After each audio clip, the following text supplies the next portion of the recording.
Quarta parte do livro Emmanuel. As oportunidades do sofrimento.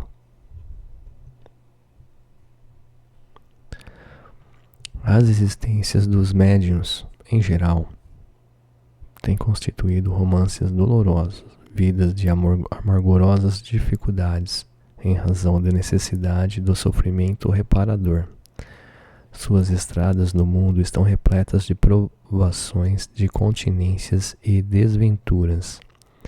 Faz-se, porém, necessário que reconheçam o asceticismo e o padecer como belas oportunidades que a magnanimidade da providência lhes oferece, para que restabeleçam a saúde dos seus organismos espirituais, combalidos nos excessos das vidas mal orientadas nas quais se embriagaram a sociedade com os vinhos sinistros do vício e do despotismo.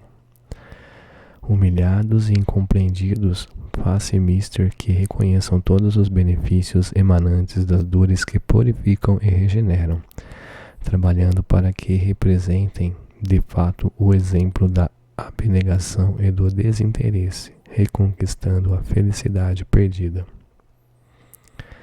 Necessidade da exemplificação. Todos os médios, para realizarem dignamente a tarefa a que foram chamados a desempenhar no planeta, necessitam identificar-se com o ideal de Jesus, buscando para o alicerce de suas vidas o ensinamento evangélico em sua divina pureza. A eficácia de sua ação depende do seu desprendimento e da sua caridade, necessitando compreender em toda a amplitude a verdade contida na afirmação do Mestre: dai de graça o que de graça receberdes, devendo evitar na sociedade os ambientes nocivos e viciosos. Podem perfeitamente cumprir seus deveres em qualquer posição social a que forem conduzidos, sendo uma de suas precípuas obrigações melhorar o seu meio ambiente com o exemplo mais puro de verdadeira assimilação da doutrina de que são pregoeiros. Não deverão encarar a mediunidade como um dom ou como um privilégio, sim como uma bendita possibilidade de reparar seus erros de antanho, submetendo-se dessa forma com humildade aos alvitres e conselhos da verdade, cujo ensinamento está frequentemente numa inteligência iluminada que se nos dirige, mas que se encontra igualmente numa provação que, humilhando, esclarece ao mesmo tempo o espírito, enchendo-lhe o íntimo com as claridades da experiência. Os problemas das mistificações. O problema das mistificações não deve impressionar os que se entregam às tarefas mediúnicas, os quais devem trazer o Evangelho de Jesus no coração. Estamos muito longe ainda de solucionar as incógnitas da ciência espírita. E se aos médiuns às vezes torna-se preciso semelhante prova, muitas vezes os acontecimentos dessa natureza são também provocados por muitos daqueles que se socorrem das suas possibilidades. Tende o coração sempre puro e com a fé, com a pureza de intenções, com o sentimento evangélico, que se podem vencer as arremetidas dos que se comprazem nas trevas persistentes. É preciso esquecer os investigadores cheios do espírito de mercantilismo. Permanecei na fé, na esperança e na caridade em Jesus Cristo, jamais olvidando que só pela exemplificação podereis vencer. Apelo aos médiuns. Médiuns, ponderai as vossas obrigações sagradas. Preferi viver na maior das provações a cairdes na estrada larga das tentações que vos atacam insistentemente em vossos pontos vulneráveis. Recordai-vos de que é preciso vencer, se não quiserdes soterrar a vossa alma na escuridão dos séculos de dor expiatória. Aquele que se apresenta no espaço como vencedor de si mesmo é maior que qualquer dos generais terrenos, exímio na estratégia e tino militares. O homem que se vence faz o seu corpo espiritual apto a ingressar em outras esferas, e enquanto não colaborardes pela obtenção desse organismo etéreo, através da virtude e do dever cumprido, não saireis do círculo doloroso das reencarnações.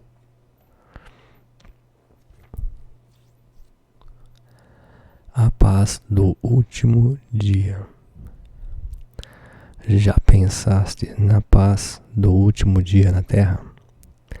Há na alma, prestes a regressar à sua eterna pátria, um modo de sensações desconhecidas. Nesses olhos, nublados de pranto, num corpo lavado pelo copioso suor da agonia, gangrenado e semi-apodrecido, onde os órgãos rebeldes em conflito são centros das mais violentas e rudes dores, existe todo um amontoado de mistérios indecifráveis para aqueles que ficam. Nesses rápidos minutos, um turbilhão de pensamentos represa-se nesse cérebro esgotado pelos sofrimentos. O espírito, no limiar do túmulo, sente angústia e receio, e nos estertores de sua importância, vê numa continuidade assombrosa de imagens movimentadas toda a inutilidade das ilusões da vida material. Todas as suas vaidades e enganos tombam furiosamente como se um ciclone piedoso os arrancasse do seu íntimo. E os que somente para esses enganos viveram sentem-se na profundeza de suas consciências, como se atravessassem um deserto árido e extenso. Todos os erros do passado gritam nos seus corações, todos os deslizes se lhes apresentam, e nessa quietude aparente de uns lábios que se encerram no doloroso ricto da morte, existem brados de blasfêmia e desesperação que não escutais em vosso próprio benefício. Os que se dedicam às coisas espirituais. Nunca nos cansaremos de repetir que a existência no orbe terreno constitui, para as almas mais ou menos envolvidas, um estágio de aprendizado ou degredo. Junto desses seres sensíveis vivem os espíritos retardados no seu adiantamento e aqueles que se encontram no início da evolução. Para todos, porém, a luta é a lei purificadora. Os que vivem com mais dedicação às coisas do espírito, esses encontram maiores elementos de paz e felicidade no futuro. Para eles que sofreram mais em razão do seu afastamento da vida mundana, a morte é um remanso de tranquilidade e de esperança. Encontrarão a paz ambicionada nos seus dias de lágrimas torturantes, e sociedades esclarecidas os esperam em seu seio, para celebrarem dignamente os seus atos de heroísmo na tarefa árdua de resistência às inúmeras seduções que a existência planetária oferece. As almas torturadas. Quão triste, todavia, é a situação dos que no mundo se apegaram demasiadamente às alegrias mentirosas e aos prazeres fictícios. Muitos anos de dor os aguardam nas regiões espirituais, onde contemplam incessantemente os quadros do seu pretérito em desoladoras visões retrospectivas na posse imaginária das coisas que os obsidiam. Amantes do ouro, ali ouvem continuamente o tilintar de suas supostas moedas. Ingratos, escutam os que foram enganados pelas suas traições. Cenas penosas se verificam e muitas almas piedosas se entregam ao mister de guias e condutores espirituais desses espíritos enceguecidos na ilusão e nos tormentos. Só ao amor dessas almas carinhosas permite que as esperanças não desfaleçam, cultivando-as incessantemente no coração abatido e desolado dos sofredores, a fim de que renasçam para os resgates necessários. A outra vida. A vida no além é também atividade, trabalho, luta, movimento. Se as almas estão menos submetidas ao cansaço, não combatem menos seu aperfeiçoamento. As leis das afinidades a tudo preside, entre os seres despidos dos indumentos carnais, e liberta o espírito dos laços que o agrilhoavam à matéria. Recebe o apelo de quantos se afinam pelas suas preferências e inclinações. Espíritos felizes. Bem-aventurados todos aqueles que, ao palmilharem seus derradeiros caminhos, encontram a alvorada da paz. Luminosa e promissora, nos celeiros da luz, recolhem o pão da verdade e da sabedoria, porque bem souberam cumprir suas obrigações morais. À sombra das árvores magnânimas que planaram com seus atos de caridade, de fé e de esperança, repousam a cabeça dilacerada nos amargores da terra. Divinas inspirações descem das alturas sobre suas mentes, que iluminam como tabernáculos sagrados, e, interpretando fielmente as disposições da vontade diretora do universo, transformam-se em mensageiros do Altíssimo. Aos meus irmãos. Homens, meus irmãos, considerai a fração de tempo da vossa passagem pela terra. Observai o exemplo das almas nobres que, em épocas diferentes, vos trouxeram a palavra do céu na vossa ingrata linguagem. Suas vidas estão cheias de sacrifícios e dedicações dolorosas. Não vos entreguei aos desvios que conduzem ao materialismo dissolvente. Olhando o vosso passado, que constitui o passado da própria humanidade, uma cruciante amargura domina o vosso espírito. Atrás de vós, a falência religiosa ante os problemas da evolução impele-vos à descrença e ao egoísmo.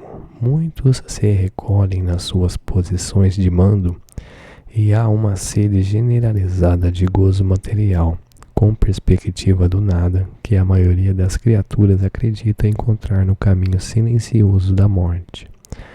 Mas eis que, substituindo as religiões que faliram à falta de cultivadores fiéis, ouve-se a voz do Espírito da Verdade em todas as regiões da terra.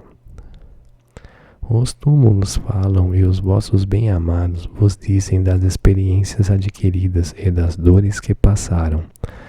Há um sublime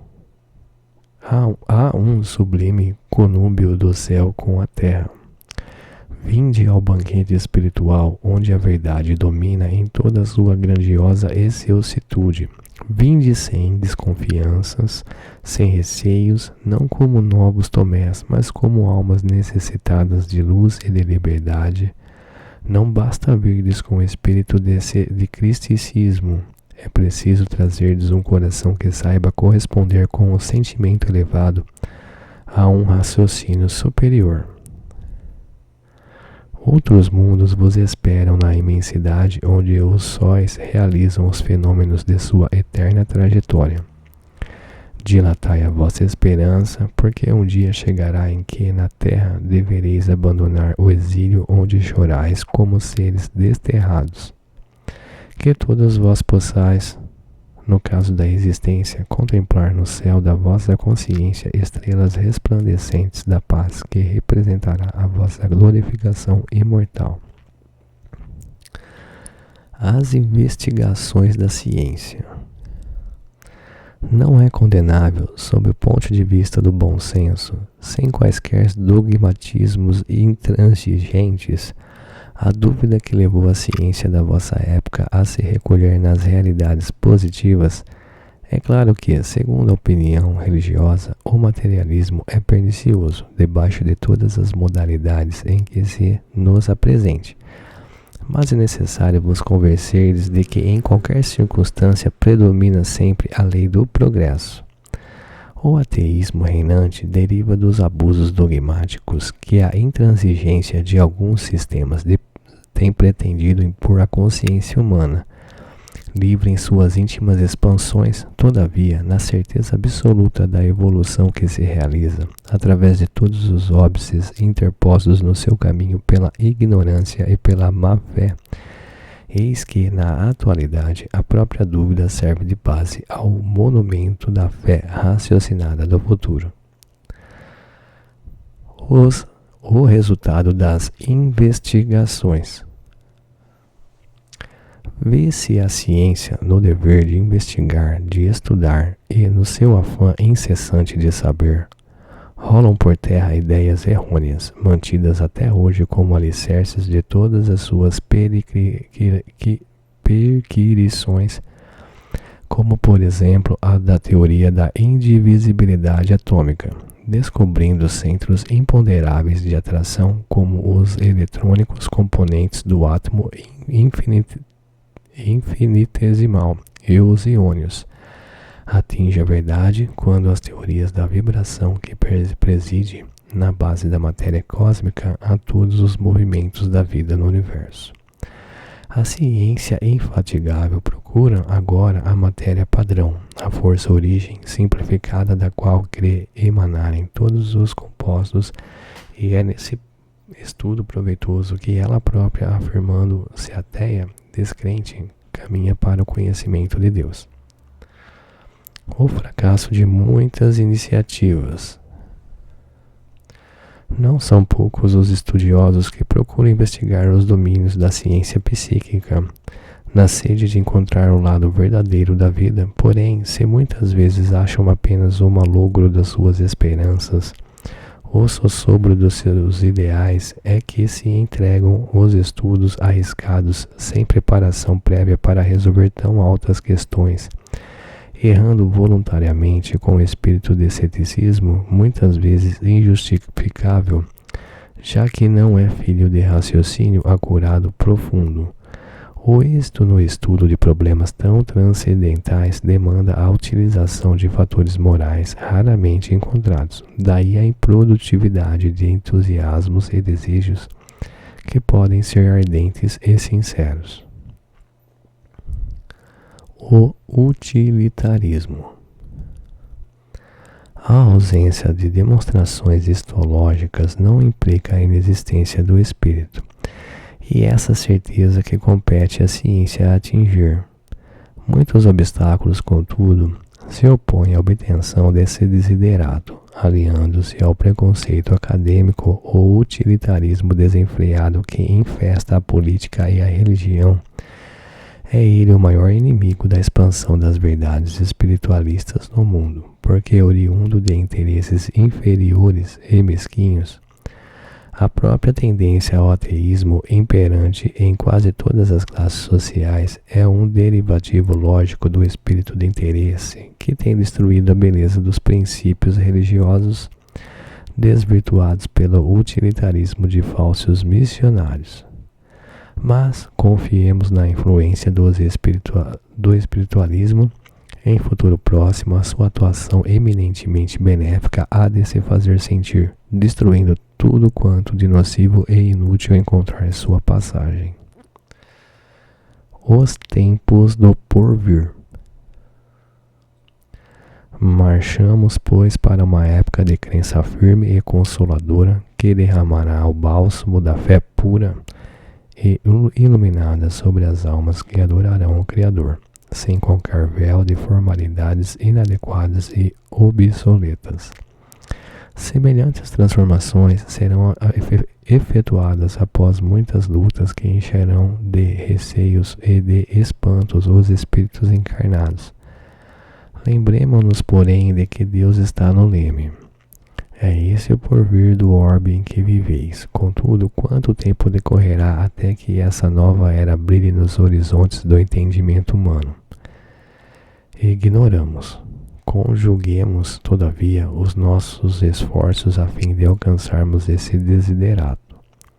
Demonstrai com o vosso exemplo que a luz permanece em vossos corações e cooperais conosco em favor dessas mutações precisas. Toda a reforma terá de nascer no interior. Da iluminação do coração vem a verdadeira cristalização do lar, e do aperfeiçoamento das coletividades surgirá o novo e glorioso dia da humanidade. A subconsciência nos fenômenos psíquicos.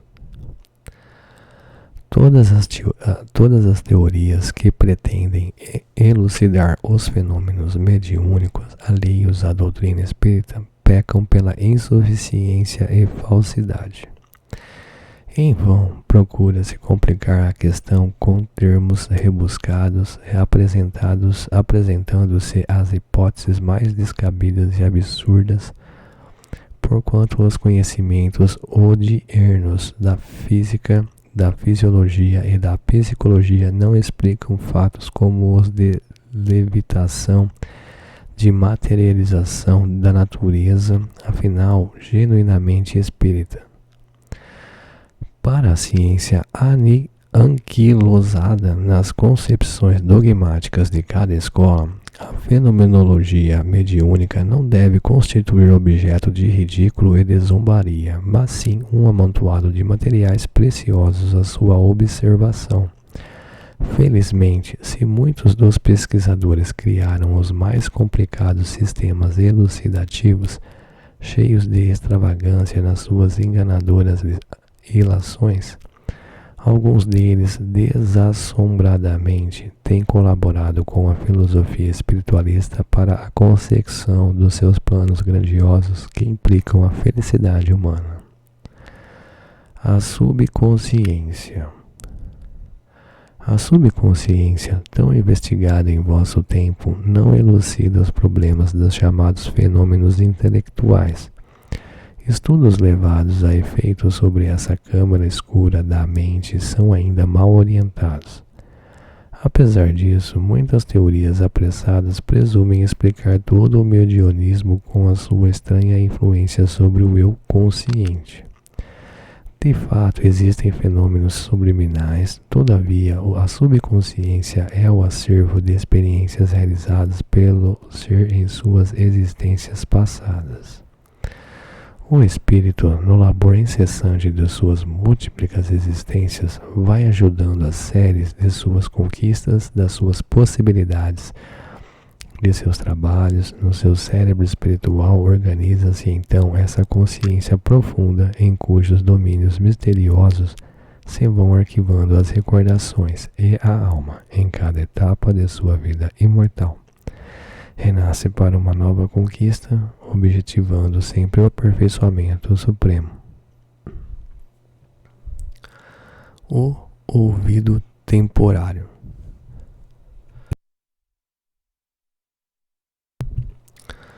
O esquecimento nessas existências fragmentárias, obedecendo às leis superiores que presidem ao destino, representa a diminuição do estado vibratório do espírito em contato com a matéria.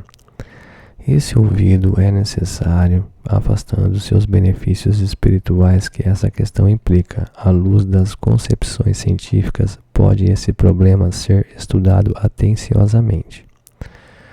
Tomando um novo corpo, a alma tem necessidade de adaptar-se a esse instrumento, precisa abandonar a bagagem dos seus vícios, dos seus defeitos, das suas lembranças nocivas, das suas vicissitudes nos pretéritos tenebrosos, necessita de nova virgindade, um instrumento virgem lhe é então fornecido. Os neurônios desse novo cérebro fazem a função de aparelhos quebradores da luz.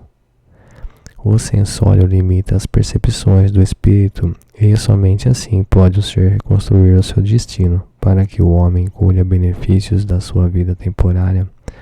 Faça mister que assim seja.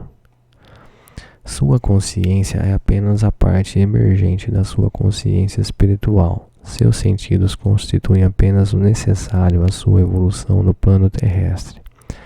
Daí a exiguidade das suas percepções visuais e auditivas em relação ao número inconcebível de vibrações que o cercam. As recordações.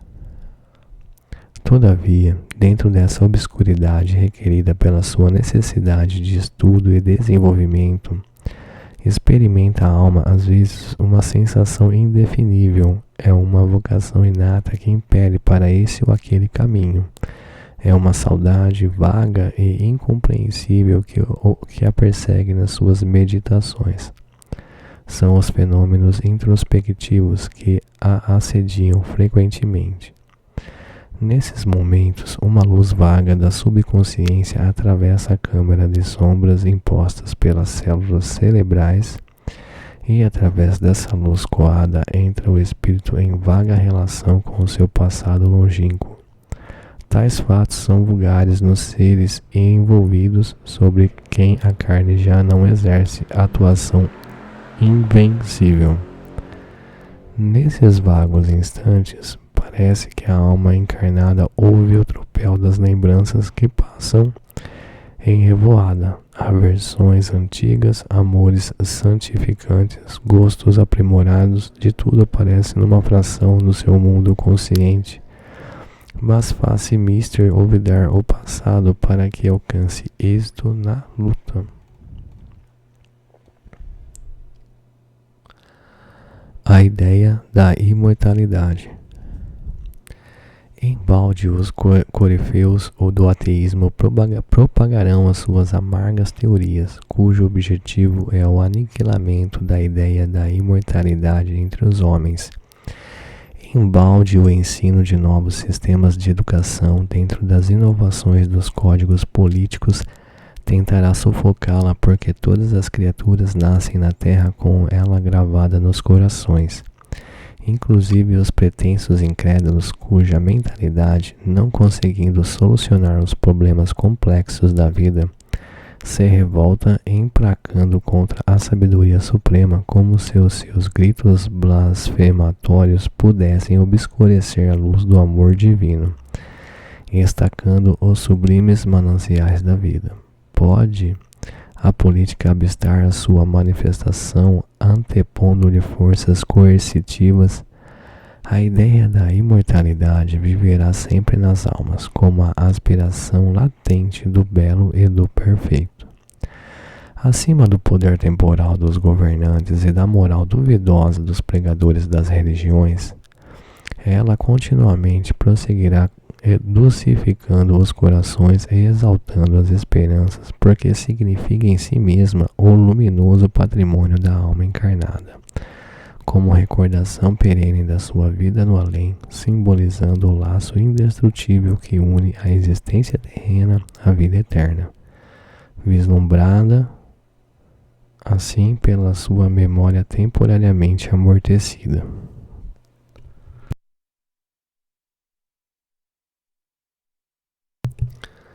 A ideia de Deus. Desde os pródromos da civilização, a ideia da imortalidade é congênita do homem. Todas as concepções religiosas da mais remota antiguidade, se bem que embrionárias e grosseiras em suas exteriorizações, nulo atestam. Entre as raças bárbaras abundaram as ideias terroristas de um Deus cuja cólera destruidora se abrandaria à custa dos sacrifícios humanos e dos holocaustos de sangue, e por toda parte onde homens primitivos deixaram os vestígios de sua passagem, vê-se o sinal de uma divindade a cuja providência e sabedoria as criaturas entregavam confiadamente os seus destinos. A consciência. Na história de todos os povos, observa-se a tendência religiosa da humanidade. É que em toda personalidade existe uma fagulha divina, a consciência que estereotipa em suas menores manifestações A consciência se vai despindo dos véus de imperfeição e bruteza que rodeiam debaixo de muitas vidas do seu ciclo evolutivo em diferentes círculos de existência, até que atinja a plenitude do aperfeiçoamento psíquico e o conhecimento integral do seu próprio eu, que então se unirá ao centro criador do universo, no qual se encontram todas as causas reunidas e de onde irradiará o seu poema eterno de sabedoria e amor. É a consciência centelha de luz divina que faz nascer em cada individualidade a ideia da verdade relativamente aos problemas espirituais, fazendo-lhe sentir a realidade positiva da vida imortal, atributo de todos os seres da criação. O antropomorfismo. Nos tempos primeiros, como na atualidade, o homem teve uma concepção antropomórfica de Deus. Nos períodos primários da civilização, como preponderavam as leis da força bruta e a humanidade era uma aglomeração de seres que nasciam da brutalidade e da aspereza, que apenas conheciam os instintos nas suas manifestações. A adoração aos seres invisíveis que personificavam os seus deuses era feita de sacrifícios inadmissíveis em vossa época.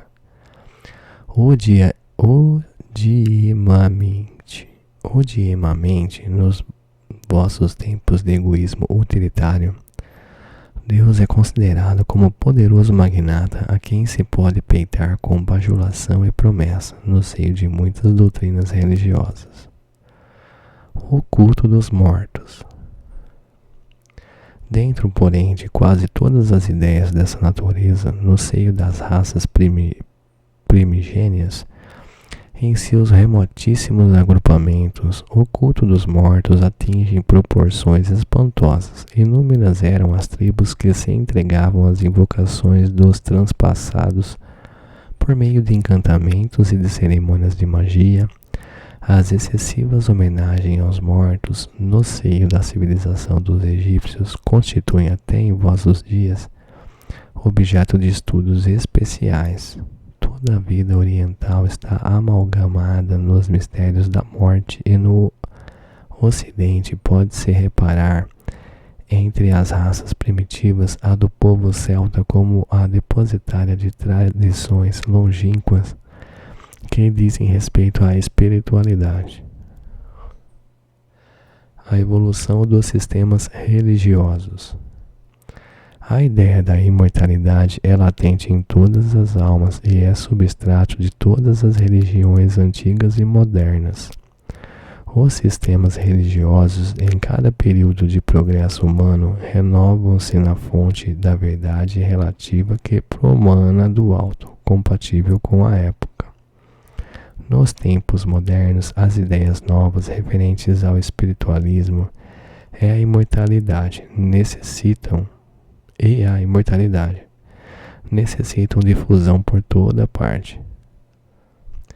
Não mais a concepção de Deus terrível, criando a eternidade nos tormentos, segundo a teologia em voga, que tem ensinado erradamente a ideia de um paraíso beatífico, insípido e um inferno aterrador, irremissivelmente eterno. Não mais a religião que malsina o progresso e a investigação, mas a ideia pura e verdadeira da imortalidade para todas as criaturas, a vida estuando em todo o universo, e a luta em todos os seus mais recônditos, argamassando à custa dos esforços de cada um, o portentoso edifício da evolução humana.